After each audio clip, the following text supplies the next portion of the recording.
So these notes will cover pre-11.4, which is a just basic fraction review without any variables.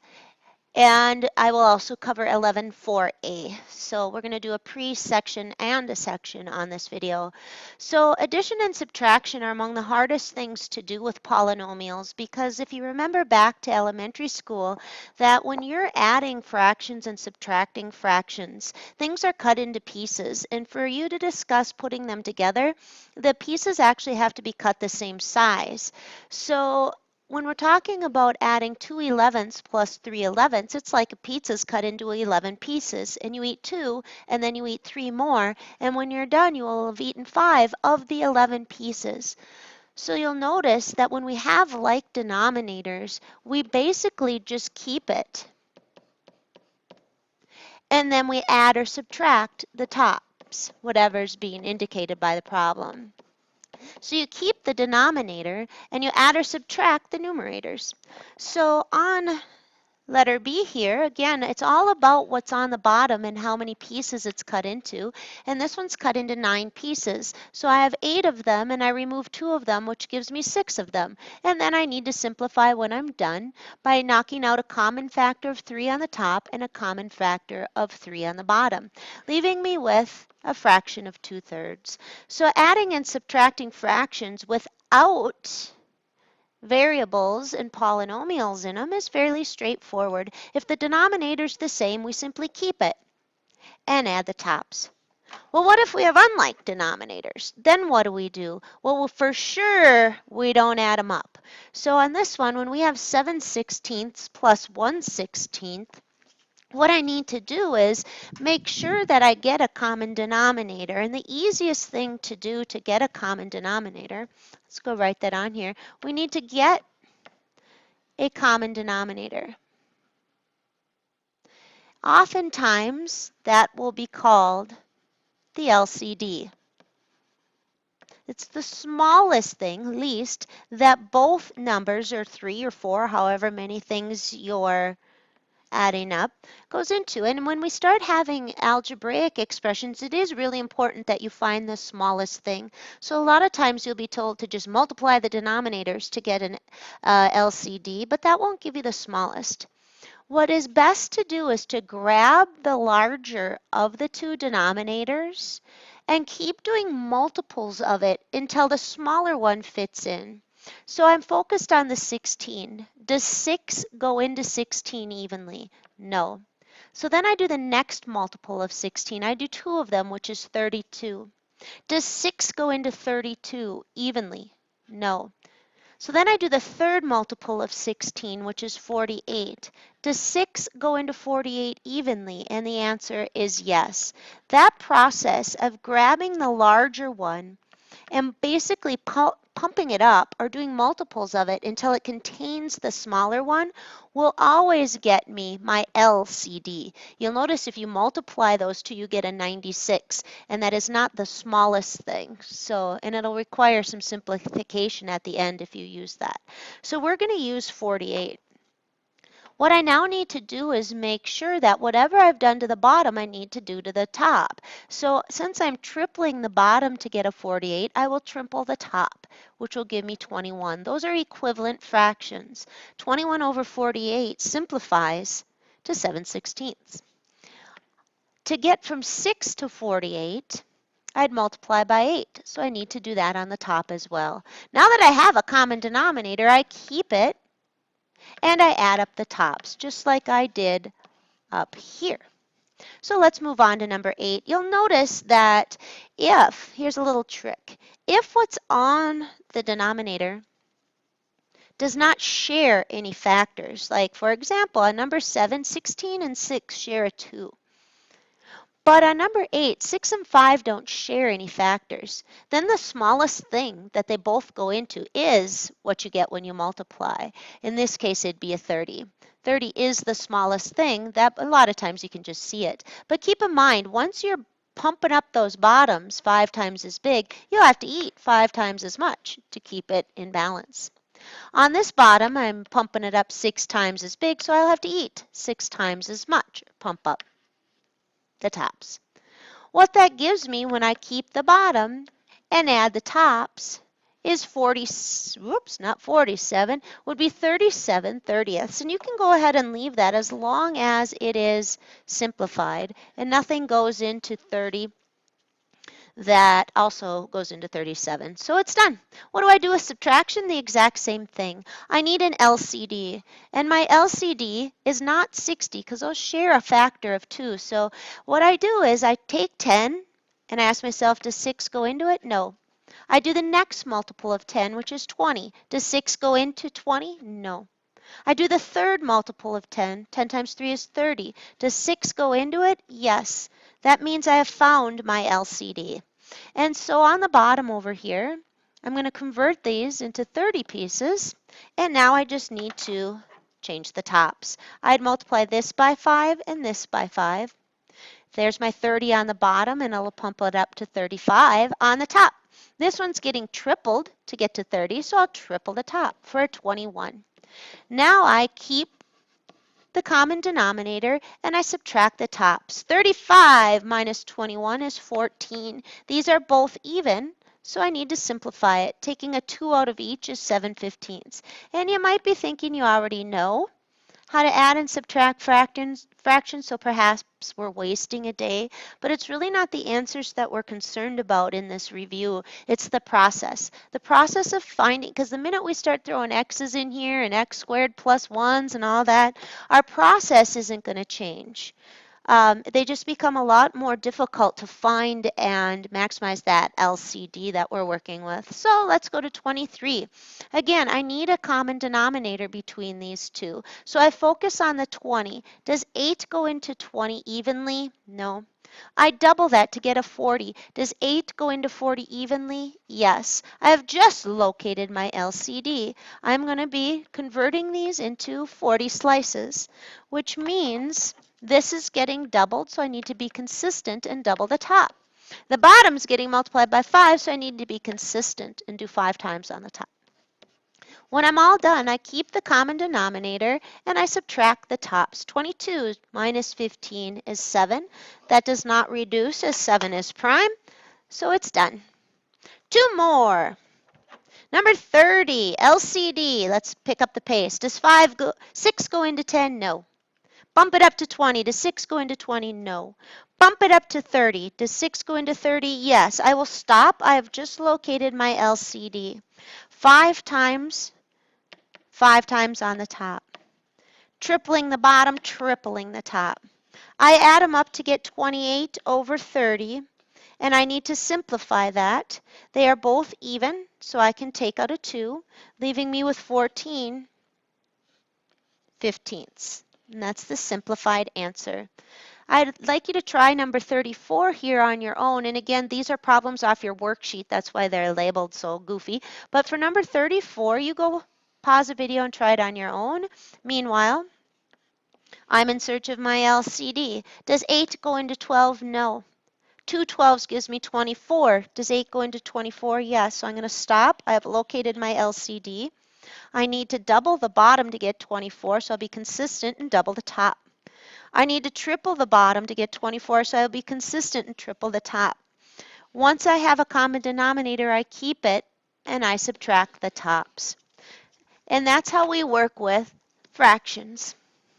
Sorry. So next, in 11.4a, our objective is still going to be to add and subtract, but we're going to have polynomials on the bottom. We are going to keep the denominators the same for this section just because, just to get you used to the process, we're going to keep a nice like denominator. So our objective is going to be to add and subtract and then simplify fractions, but those fractions are going to contain polynomials or variable expressions. Those are actually called rational expressions, but fractions containing, let's just say, polynomials. So basically what you're going to be seeing here are some polynomials inserted into the numerators and the denominator. So let's review our practice, because the non-algebraic practice will still apply. The process is going to apply. What is the process? Number one, we immediately look to the bottom. Adding and subtraction is all about those denominators. So I immediately focus in on this denominator. And if it's the same, which in today it's going to be, if same, I keep it. I'm not going to mess around with it. I keep it. I keep it. Regardless of whether it's addition or subtraction, it's all about the common denominator. And if I already have one, I'm ready to roll. Once I keep it, I add the tops or subtract. And then make sure you simplify. All right, so that's our process, and that's going to hold through even as we bump up the levels. So level 0 is non-algebraic. It won't be on your test, but the process is going to be identical. We look to the bottom. If it's the same, we keep it, then we add the tops. We then slash out any common factors, in this case of 4. Even if I'm subtracting, I keep the bottom. Now I subtract the tops, and then still I'm going to divide out any common factor. Now, we're going to start bumping it up. Level 1, I'm adding monomials on the bottom. What's a monomial? Has a single term, not separated by pluses or minuses. So you'll notice in level 1, I don't have this going on. All right, my process though is locked in. No matter how difficult they get, the process for adding and subtracting fractions will never change. So my process is I look at the bottom. If it's the same, I steal it. Then I add up the tops. 3 plus 5 is 8.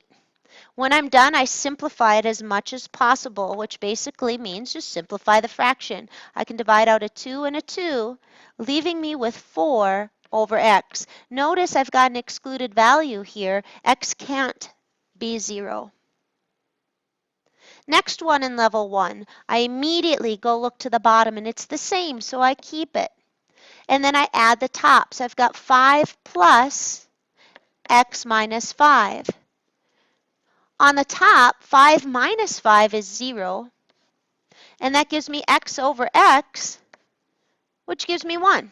What I'm saying is no matter what you put in for x, you get a 1 out on this one, which is kind of neat. Next one, level 2. First of all, you really have to be careful with subtraction. So I have an alert over there, and I'll fill that in just a minute. Process will not change, though. I immediately look at the bottom. If it's the same, I steal it. And then I subtract the tops. And this is where there's an alert here. I have to do 7 minus all of this. So you have to make sure you put parentheses around the second numerator, because if not, you're going to make a sign error.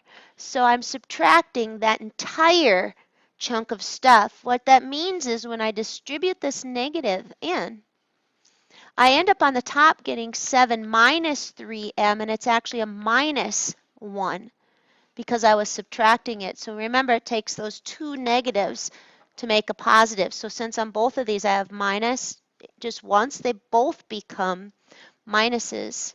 So when I clean this up, on the top, 7 minus 1 are like terms. That gives me 6 minus 3m over 2m minus 3. And then the question becomes, can I cancel? And the answer immediately right now is no, because those are glued together with that subtraction symbol, and you can't start slashing at it until you unglue it or until you factor it. The top factors, because this has a 3 in it and so does this, so it's always good to look for that. There's the top with the 3 divided out of it, and here's the bottom where nothing can come apart. So there's nothing that can cancel here because I've got a factor of 3 on the top, but this isn't a factor of 3, it's a term. And I've got a factor of 2 minus m, but I don't have another one of those on the bottom. So either one of these answers would be acceptable. Level 3. All right, bumping up the level here. What have I done now? I've introduced some bigger polynomials on the bottom, but again, my process is rock solid. In order to do these, I keep the bottom. As long as it's the same, I get to steal it. It is a common denominator. It is identical. So I do 3x squared minus x minus 2 on the bottom. And then I subtract the tops. The minute I see that subtraction, lock and load the second term, because you're going to need to distribute. And maybe you want to do it right from there. So when I rewrite my tops, I have a 7x plus 5 from this first one. But then when I distribute that minus in, I've got a minus 4x and a minus 3. Now on the top, I'm going to combine my like terms. 7x's minus 4x's is 3 of them. 5 take away 3 is a 2. And on the bottom, I have my common denominator. Notice how much different this is looking from just the pure numerical ones. There's a lot more to keep track of, but the process is the same. I'm now at the point where I'm looking for a common factor to cancel out. I don't know if I have one. I need to try to factor the bottom. So does the bottom factor? Well, you've got to try. Remember, when you see 3 terms, it's like the 3 branches of government. You've got to branch off when you see those 3 terms. Is there some way I can get a -1 in there? And there is. So let's go see if we'll get some canceling if I factor the bottom. I obviously need to lead in the 3x and the x. I have no option. I'm going to have to put a -1 here and a +2 here to create that negative in the middle. Now look, I've got a common factor, so I get to cancel this whole chunk. When everything cancels on the top, it still leaves a 1. So notice the difference in difficulty with that one versus just this straightforward one at the beginning with level 0. But again, the process didn't change. When the denominator's the same, I keep it, I add the tops, and I simplify. So second to the last one here, I've got a common denominator. I will keep it. I'm going to add the top. I cannot start canceling until I unglue those, meaning I factor them. I've got an x lodged in both of these that can be factored out. I've got a 5 lodged in both of these that can be factored out. I've now got a common factor that I can cancel. So the answer to this one would be x over 5, which means that no matter what you put in for x up here, it will always simplify to this. What's the value of that? Well, if I said, hey, what's the answer when x is 10?